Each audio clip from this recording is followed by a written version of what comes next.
Hello student, I am sir. आज देखेंगे कक्षा 8 गणित में आपका चैप्टर है तीसरा। तीसरा चैप्टर है आपका चतुर्भुज को समझना। तो देखो, चतुर्भुज को समझने में इसमें आपके इंपॉर्टेंट बिंदु दिए। हमें पता है, देखो चतुर्भुज के हम छोटी क्लास में पढ़ चुके हैं कि चतुर्भुज किसे कहते हैं। जिसकी चार भुजा हो। कितनी भुजा हो? चार, यानी चार भुजा से घिरी बंद आकृति को चतुर्भुज कहते हैं। अब देखो, इसमें आपके आपके 8 क्लास में आपके महत्वपूर्ण बिंदु में आपके दिए हो। देखो, वक्र है, बहुभुज है। अब बहुभुज के बारे में पढ़ेंगे। चतुर्भुज में बहुभुज जो है वो अलग अलग उस प्रकार से। तो देखो, आपके महत्वपूर्ण बिंदु में पहला होता है वक्र। अब वक्र क्या होता है आपके?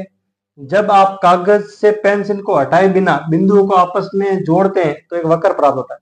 यानी आपके कोई भी ऐसी ड्राइंग बनानी है आपको, कोई भी वक्र किस तरह का, यानी वो है ना, जब तक ना बने तब तक आपको पेंसिल हटानी नहीं है, बिना हटाए एक ही ले में आपको बनाना है। ठीक है, ये लिखा है, जब आप कागज से पेंसिल को हटाए बिना, कोई हटाए बिना सारे बिंदु को जोड़ते हो तो आपको एक वक्र प्राप्त होगा। जैसे देखो, ये गोला बनाएंगे, ये पूरा गोला घुमाएंगे तो पेंसिल हटेगी नहीं, तो ये बन जाएगा।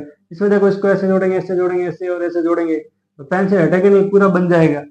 तो बिना आप पेंसिल हटाए आप जो आकृति बनाते हो वो आपका वक्र होता है। क्या होता है? वक्र। फिर देखो, दूसरा आपका बहुभुज। दूसरा क्या है? बहुभुज। केवल रेखाखंड से बना सरल बंद वक्र बहुभुज कहलाता है। अब बहुभुज किसे कहते हैं? जिसमें रेखाखंड हो। रेखाखंड यानी ये देखो रेखाखंड है, ये देखो त्रिभुज है ना, तो तीन रेखाखंड से मिली बंद आकृति को त्रिभुज कहते हैं। यानी इसमें तीन रेखाखंड है। कितने हैं? तीन। इसमें रेखाखंड नहीं है, इसमें रेखाखंड है, लेकिन इसमें रेखाखंड नहीं है। अब चतुर्भुज में देखो, ये रेखाखंड है, यानी जो सीधी सरल रेखा हो वो आपका रेखाखंड है। ठीक है, तो जकर तो बहुभुज किसे कहते हैं? जिसमें रेखाखंड से मिलकर बनी आकृति है, तो वो आपके बहुभुज कहलाते हैं। अब देखो, बहुभुज के अंदर कौन से बहुभुज होते हैं? देखो, ये आपके बहुभुज के अंदर ये इस प्रकार के बहुभुज है। तो पहला इसका है उत्तल बहुभुज। अब देखो, बहुभुज में कौन सा आपका? उत्तल बहुभुज। अब उत्तल बहुभुज क्या होता है? उत्तल बहुभुज के विकर्ण बहुभुज के अंदर स्थित होते हैं। अब उत्तल बहुभुज होता है ना, उसके विकर्ण होते हैं ना, वो बहुभुज के अंदर होते हैं। जैसे देखो, आपको ये चतुर्भुज दिया हुआ। अब चतुर्भुज के देखो विकर्ण क्या होता है? शीर्ष को शीर्ष से मिलाने वाली रेखा या भुजा। तो शीर्ष को शीर्ष से मिलाएंगे तो आपका होता है विकर्ण होता है। तो देखो, ये आपका चतुर्भुज दिया हुआ, इसके विकर्ण देखो अंदर है। इस शीर्ष को इस शीर्ष से मिलाए और इस शीर्ष को इस शीर्ष से मिलाए, यानी ये अंदर स्थित है आपके। तो वो कौन सा कहलाएगा? आपका उत्तल बहुभुज। और अवतल बहुभुज किसे कहते हैं? अवतल बहुभुज के विकर्ण बहुभुज के बाहर स्थित होते हैं। अवतल बहुभुज वह होता है जिसके विकर्ण है ना उसके बाहर स्थित होता है। जैसे आपकी ये आकृति दी हुई है, ये आकृति। अब इसमें देखो, ये विकर्ण देखो बाहर बन रहा है, बाहर वाले शीर्ष आपस में मिल रहे हैं, अंदर वाले तो वो विकर्ण बन ही नहीं रहे अंदर तो कोई। ये बाहर वाले इस शीर्ष को इस शीर्ष से मिला है, यानी बाहर वाले शीर्ष को मिला है। यानी जिसका विकर्ण बाहर हो तो वो आपका अवतल है, और जिसका विकर्ण अंदर हो वो है आपका उत्तल बहुभुज। ठीक है, उसके बाद देखो आपका समबहुभुज। अब समबहुभुज क्या होता है? वह बहुभुज जिसकी सभी भुजा व कोण बराबर हो। यानी ऐसा बहुभुज जिसका सभी कोण भी बराबर होना चाहिए, सभी भुजा भी बराबर होनी चाहिए, तो वो आपका समबहुभुज कहलाता है। जैसे देखो, वर्ग। वर्ग में आपको पता है कि चारों भुजा बराबर होती है और चारों कोण 90 डिग्री होते हैं, चारों कोण बराबर होते हैं। और समबाहु त्रिभुज, समबाहु त्रिभुज देखो, तीनों भुजा बराबर होती है और तीनों कोण 60-60 डिग्री के होते हैं, तीनों कोण भी बराबर है, तीनों भुजा भी बराबर है, तो वो आपका कौन सा कहलाएगा? समबहुभुज, जिसकी भुजा और कोण बराबर हो सभी। और विषम बहुभुज कौन सा कहलाएगा? वह बहुभुज जिसकी सभी भुजा व कोण बराबर नहीं हो, यानी जिसके कोण भी बराबर नहीं हो और भुजा भी बराबर नहीं हो। जैसे देखो चतुर्भुज, अब कोई भी चतुर्भुज ले लो, उसकी सभी भुजा बराबर नहीं होगी और कोण भी बराबर नहीं होंगे। अब आयत में देखो, सभी भुजा बराबर नहीं है लेकिन कोण तो बराबर है, लेकिन सभी भुजा थोड़ी बराबर है, आमने सामने की भुजा बराबर है। ठीक है, तो ये थे आपके महत्वपूर्ण बिंदु आपके। तो स्टूडेंट, आगे देखिए, आपके प्रश्नावली 3.1 से संबंधित क्वेश्चन है आपका। यहाँ पर कुछ आकृतियां दी गई है। देखो, आगे प्रश्न में कुछ आकृतियां, ये आपके 8 आकृतियां दी गई, 1 2 3 4, ये 5 6 7 और 8 इन आकृतियां दी गई है। अब यहाँ पूछ रहा है कि प्रत्येक का वर्गीकरण निम्न आधार पर कीजिए। अब इन 8 आकृतियों का आपका वर्गीकरण करना है, और किस आधार पे? देखो, ये आपके दिया हुआ है कि साधारण वक्र, साधारण बंद वक्र, बहुभुज, उत्तल बहुभुज और अवतल बहुभुज, इसके आधार पर इसका वर्गीकरण करना, अलग अलग बताना कौन किस में आ रहा है। तो पहला है आपका साधारण वक्र। अब साधारण वक्र यानी आपको पता वक्र क्या होता है, कि ऐसी आकृति बनानी है जो बिना पेंसिल उठाए। तो ये ऐसी आकृति है जो पेंसिल उठाने की जरूरत नहीं पड़ेगी इसमें। ये वक्र है, देखो आप बिना पेंसिल उठाए इसको बना सकते हो आप। ये 4 आकृतियां, 4 क्या 5 आकृतियां, 1 2 3 4 और 5। फिर इसने दूसरा बी पूछा है साधारण बंद वक्र। अब देखो, वक्र है और देखो बंद वक्र। अब वक्र और बंद वक्र क्या होता है? ये सारे बंद ही थे, खुला तो कोई है नहीं, सारा बंद है, तो सेम टू सेम आ जाएगा ये ऊपर वाला, क्योंकि ये भी वक्र है और ये भी वक्र, और ये देखो ये सब बंद ही है, तो ये भी आपके बंद ही है। तो वक्र क्या होता है? ऐसी आकृति बनानी जो बिना पेंसिल उठाए, यानी पेंसिल उठाने की जरूरत ना पड़े। ठीक है, तो ये आपके बंद वक्र है सारे। फिर तीसरा पूछा बहुभुज। अब बहुभुज क्या होता है? बहुभुज देखो हमने परिभाषा पढ़ी जिसमें रेखाखंड हो, जिसमें क्या हो? रेखाखंड। तो देखो ये आपका, इसमें देखो रेखाखंड है, ये सब रेखाखंड से मिलकर बना, ये भी आपका रेखाखंड से मिलकर बना है, और ये भी आपका रेखाखंड से मिलकर बना है।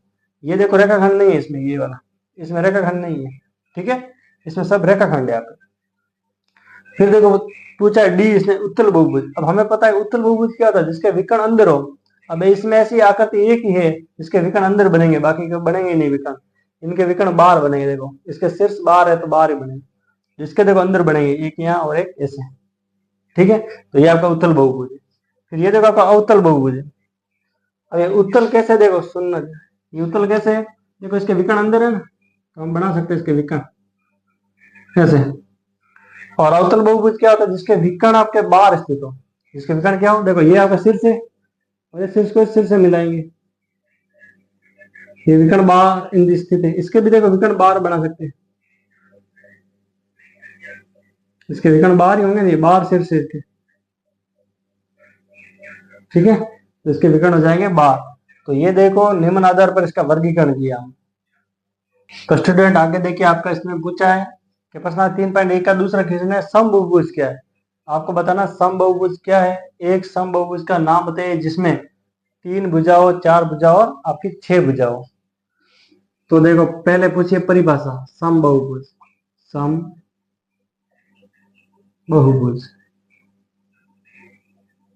तो समबहुभुज क्या होता है? देखो वह बहुभुज, वह बहुभुज,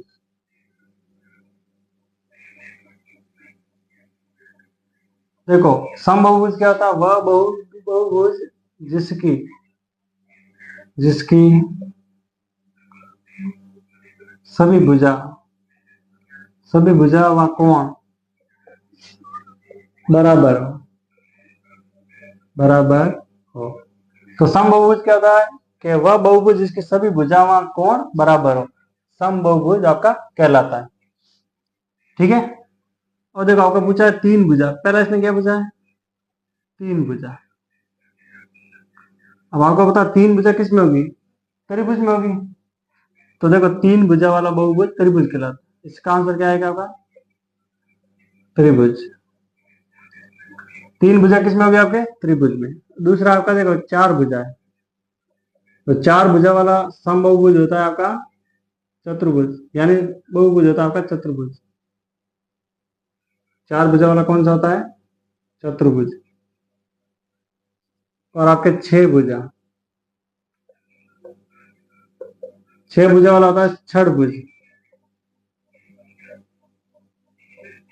छठभुज, 6 भुजा वाला कौन सा होता है आपका? छठभुज।